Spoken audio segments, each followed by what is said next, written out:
Dan Bongino is a former Secret Service agent and NRA TV contributor. He's also author of the book Spygate, The Attempted Sabotage of Donald J. Trump. And Dan joins us now. Would you, if you were in the president's position, would you agree to sit down with Mueller? Heck no. Why? Mark, why should he sit down with Mueller? His case is based on nothing. Mark, let's walk this through. Let's be logical for a minute. I know liberals have a difficult time with this, right? But this entire case as we know it is based on this dossier, this spurious, nonsensical dossier. Let's walk through what the FBI themselves said about the dossier. The director of the FBI said the information was salacious and unverified. The number two said they would have no investigation without the dossier. The head of the division in charge of the case said the verification of the dossier was in its infancy.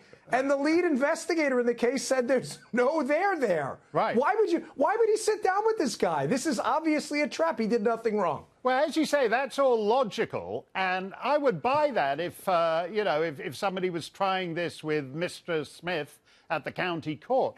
But what about the politics of this? I mean, half the country is going to go bananas if Trump refuses to sit down with Mueller.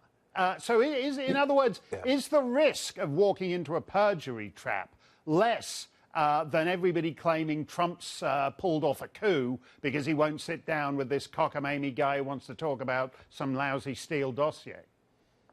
You know, it's a great point, Mark. There are different, the political price and the legality of it are two different arguments. On the political front, which you asked, yes, there will be a price. But here's the problem I have with that, Mark.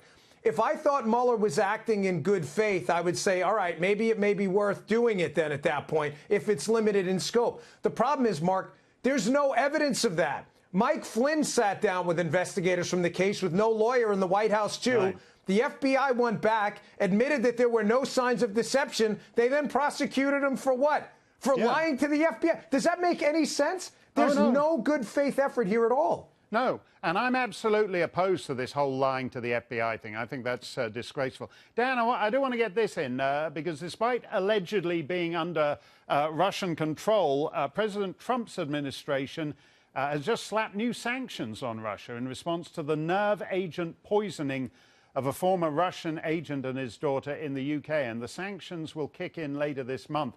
Actually, another young woman over in Britain subsequently died of this poisoning. So Trump is acting against Putin because Putin's poisoning and in fact, killing the citizens of American allies. What do you make of this? Yeah, Mark, if Trump is a Russian asset being controlled by Putin, he is certainly the worst Russian asset in the history of human intelligence gathering. His military wiped out 200 Russian mercs on a Syrian battlefield. He has led the effort to cut off the Nord Stream 2 pipeline to economically damage Russia. Magnitsky's expanded that. I mean, Mark, listen, we're having conversations like we're rational because we are, but trying to get through the 6-inch thick skull of liberals who have committed to this Russian collusion thing is useless. Nothing we say is going to make a difference. Facts don't matter anymore. All that stuff you said, Dan, all that shows is that the conspiracy just goes deeper than any of us could possibly suspect. Thanks a lot, Dan Bongino.